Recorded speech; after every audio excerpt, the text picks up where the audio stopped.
Let's get another point of view on this. Dr. Robert Kaufman teaches at Pepperdine University, public policy. If you haven't been out to Pepperdine in Malibu, it didn't get hurt, the doctor was telling me before the interview today, in a fire, but it's close. It is the best looking campus in America, Pepperdine. The second best is Salve Regina in Newport, Rhode Island. Anyway, I like Pepperdine. I've always liked the spirit there.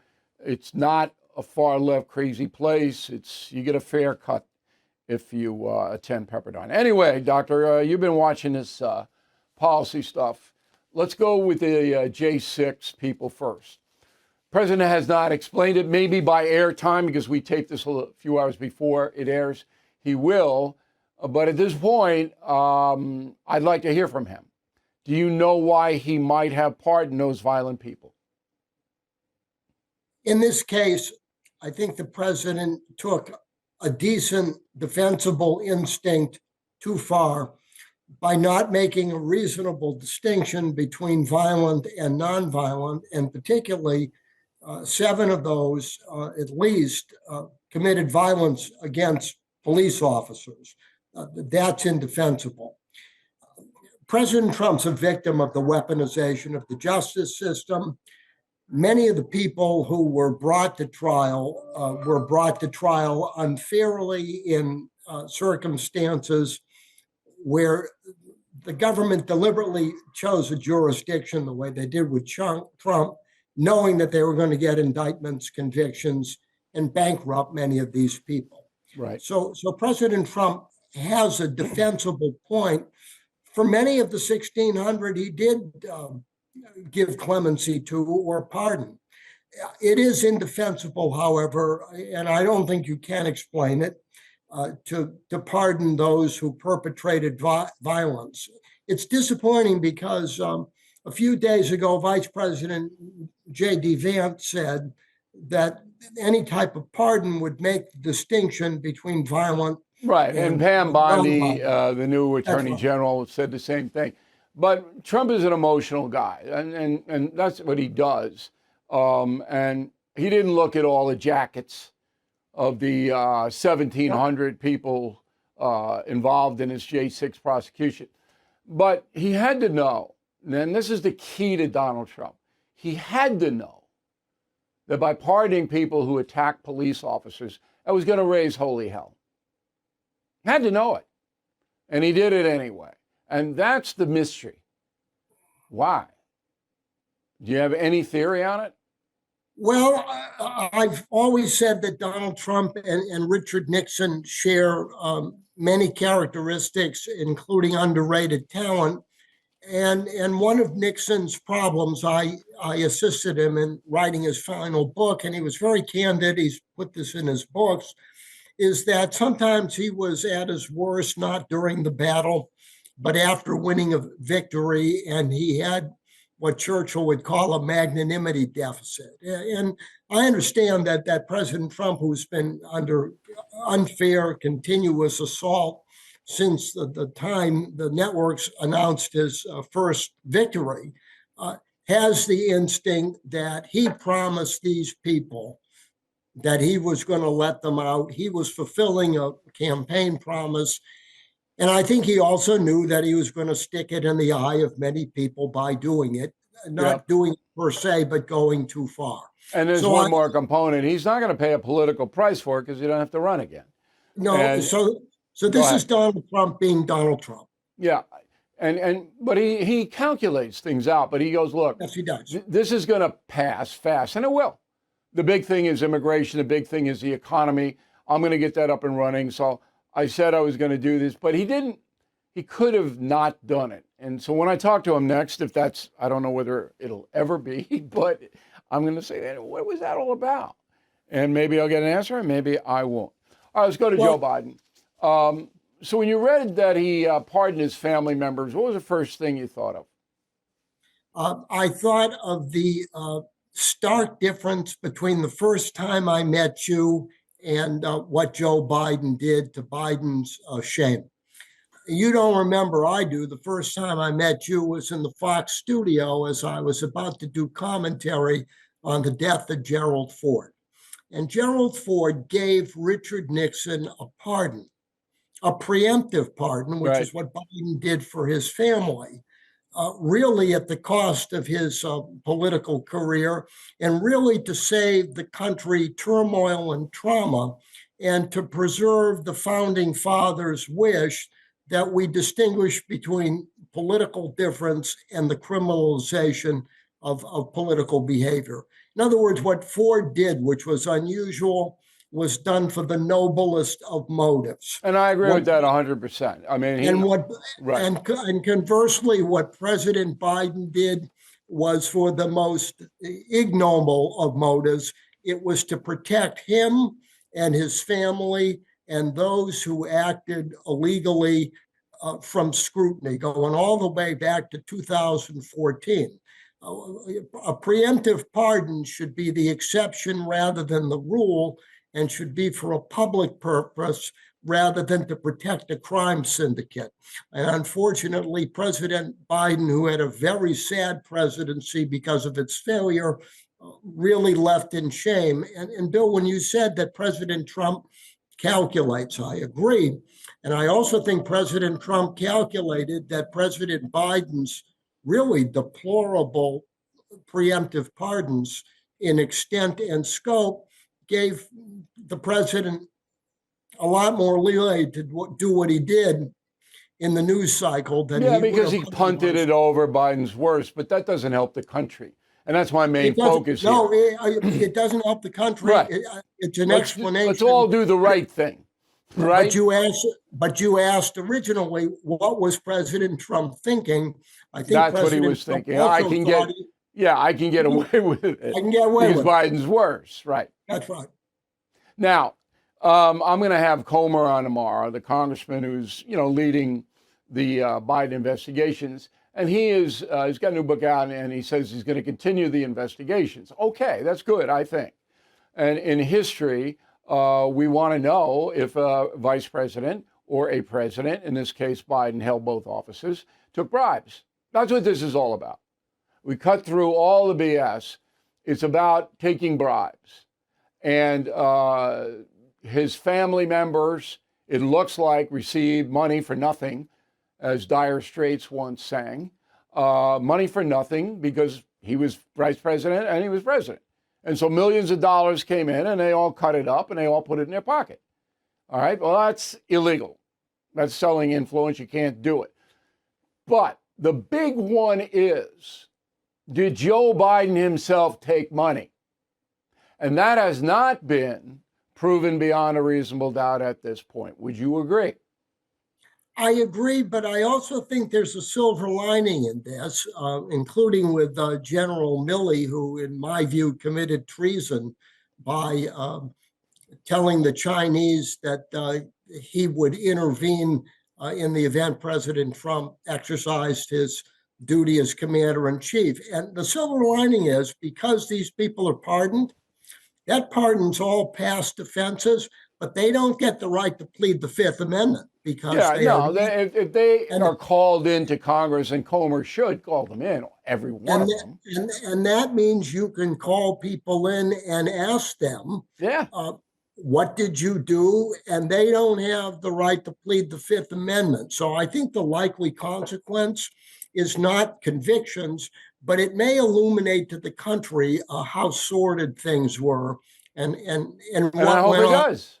We need And, that. and I We think can't have ironically, these people doing and I this think thing. ironically, because these people no longer complete the Fifth Amendment, we actually are going to learn more this way than probably we would have learned otherwise, Hopefully. given the lack of legal protection. Now they are going to be tried in the court of public opinion. That's right. But you got to know that 50% of the country doesn't care. They didn't care what they did. I mean, Right. that's just the way it is. But I care because I want history to reflect accurately on who held offices. Hey, Doctor, always good to talk to you. We really appreciate your time. And I It's hope a we can talk pleasure and an honor to be on. Thanks for having me. Sure. Cheers. Are you worried about the IRS collecting and unsavory tactics by that group? Tax Network USA, the nation's premier tax relief firm, can help you. They've already negotiated more than $1 billion in tax relief for their clients. Their services include penalty forgiveness, hardship programs, which can delay payments until your tax debt expires, and lump sum settlement options through offer in compromise. Whether you owe $10,000 or $10 million, their experts are ready to assist you. Even if you're behind on taxes due to missing records, Tax Network USA can guide you through the process. Tax season long over, and for the IRS, that means it's collection season now.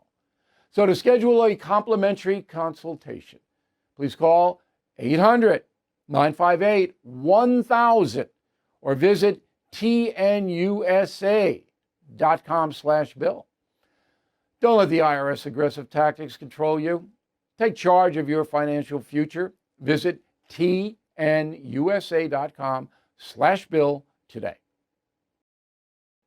Hey folks, let's talk about a serious threat to your home called title fraud. Criminals will just forge one document, file it with the recorder, and just like that, your home's title is stolen. Some even take out loans against your property, all without you knowing. So I urge you to take action with Home Title Lock. Their triple lock protection provides 24/7 monitoring, alerts, and an expert team that will restore your title if fraud happens at no extra cost. Heading into 2025, Home Title Lock is offering an exclusive 25% off their protection plans. Please go to HometitleLock.com.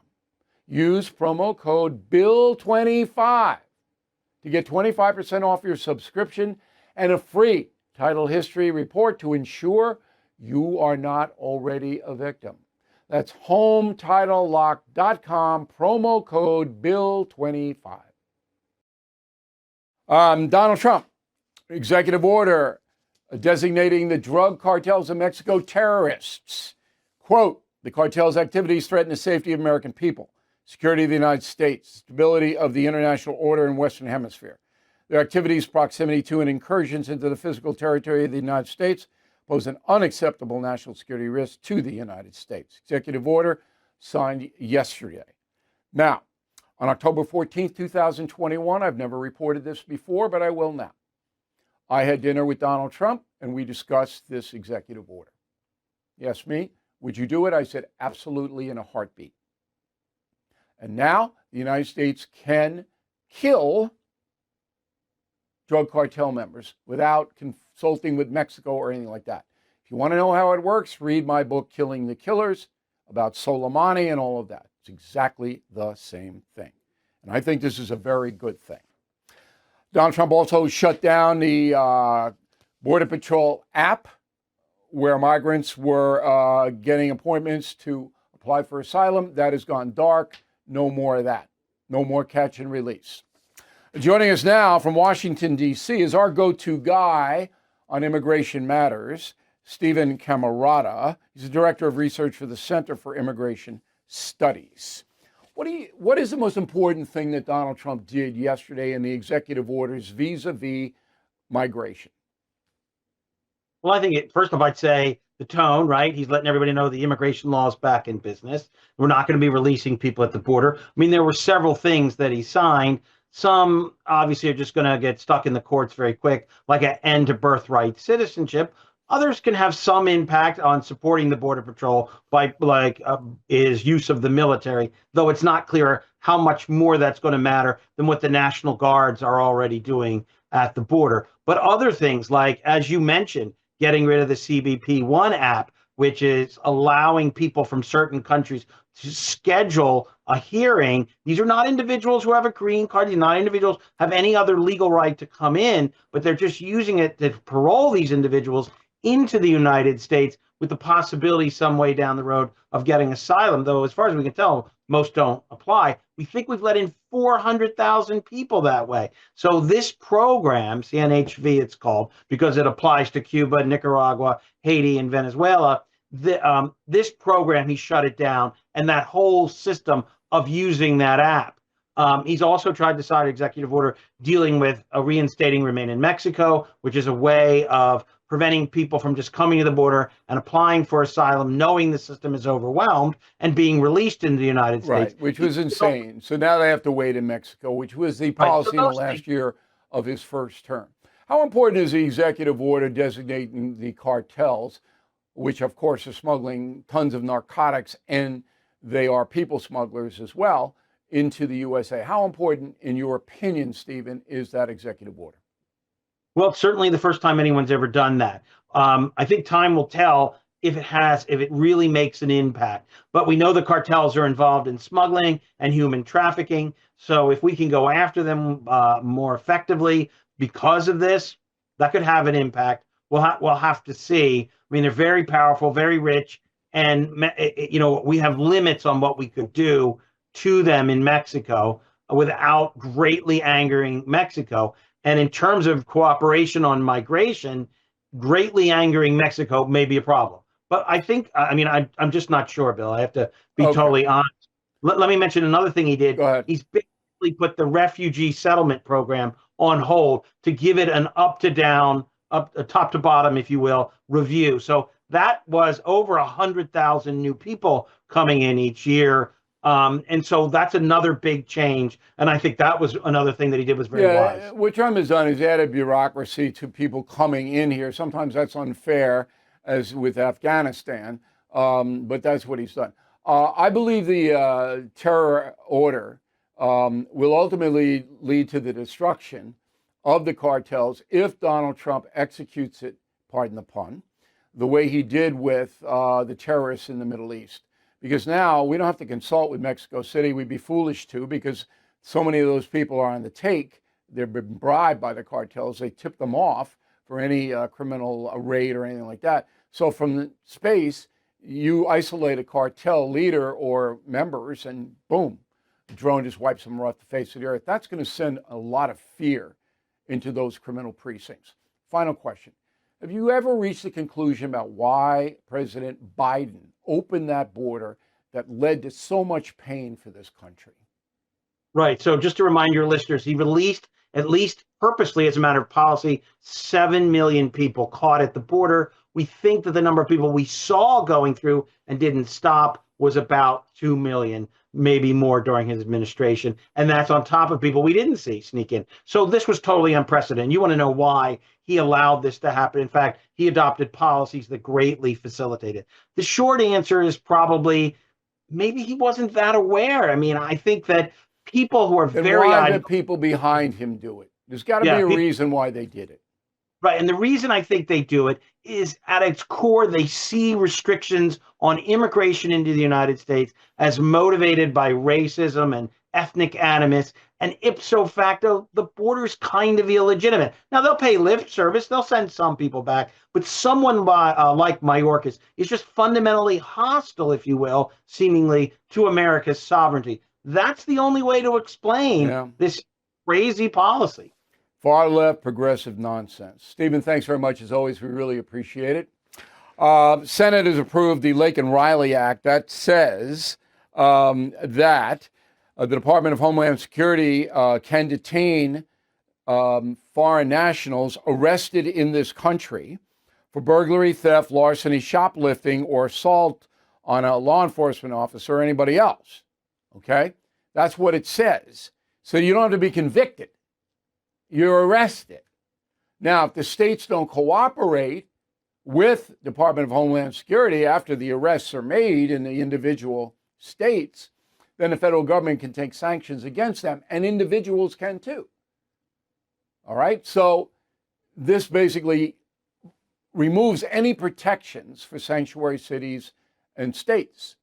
And it was approved by the Senate 64-35, now goes back to the House to tweak it, will pass, Trump will sign it. But here are some of the senators who voted against this, who want criminal aliens not to be handed over to the federal government. Blumenthal, Connecticut, Duckworth, Illinois, Durbin, Illinois, Gillibrand, New York, Hirono, Hawaii, Angus King, I can't believe it, Maine, Sanders, Vermont, of course, Schiff, California, Schumer, New York, Elizabeth Warren, Massachusetts, Children, White House, Rhode Island. All right, now, how can you vote for those people? How could any American vote for them? Jeez. Laken Riley, of course, murdered, 22 years old, was at a University of Georgia, and guy who allegedly did it, he did it. Gang member from Venezuela. God. TikTok. I don't care about TikTok, but millions of Americans do.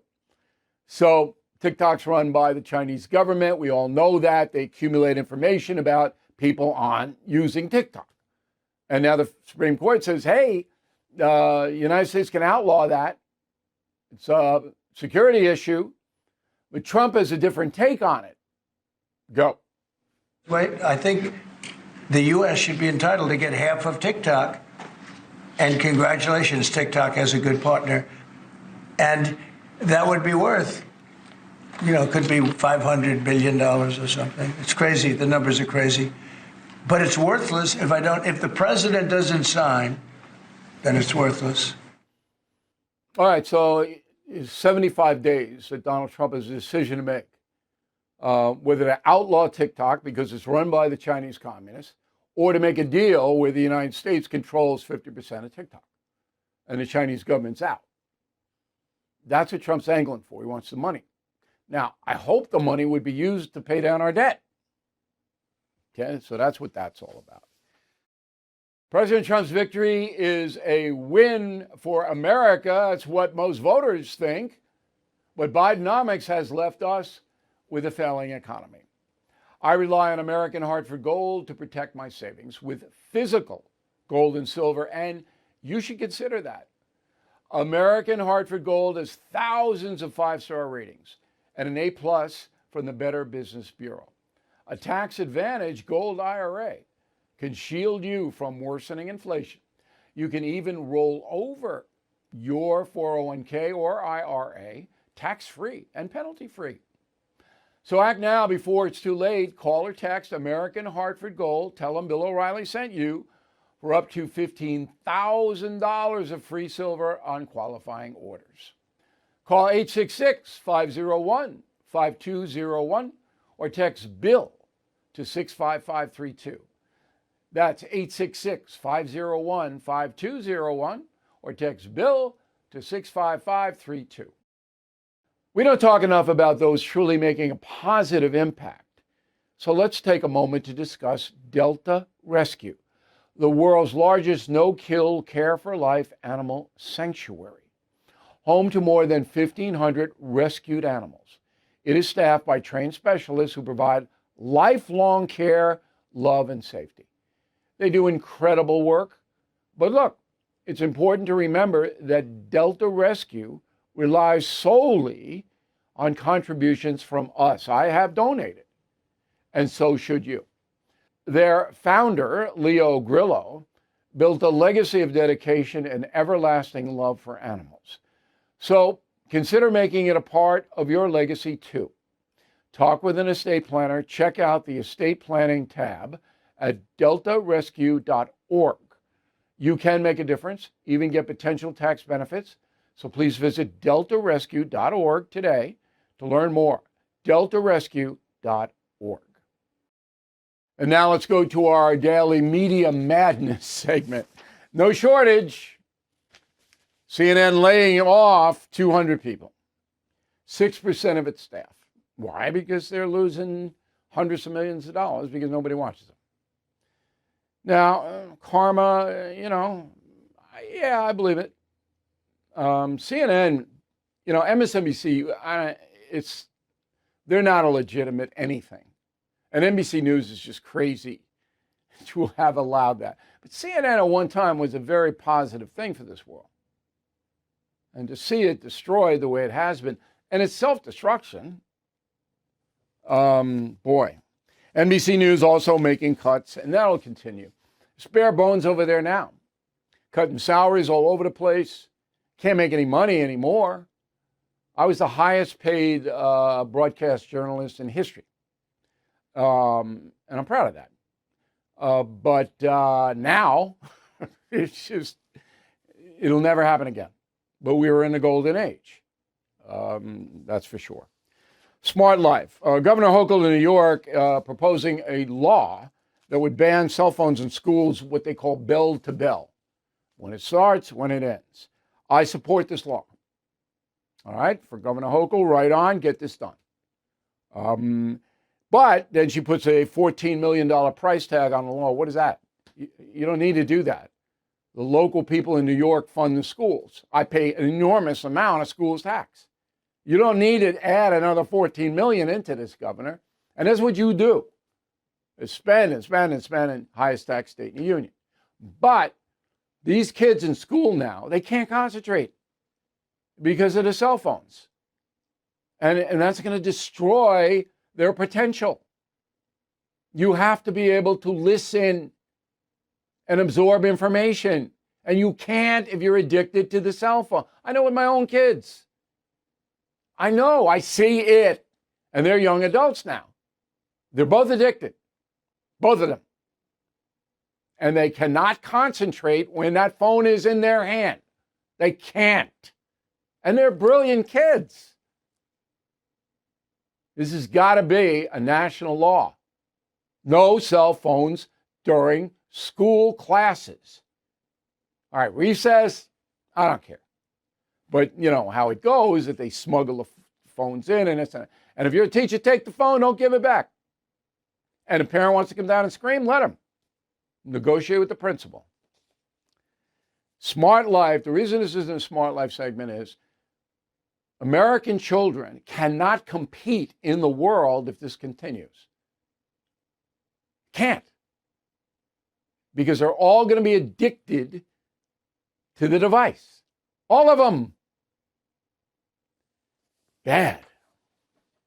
And there's a big study out about how, 37% of 13-year-olds are more aggressive because of the cell phone, on and on and on and on. And it's just crazy.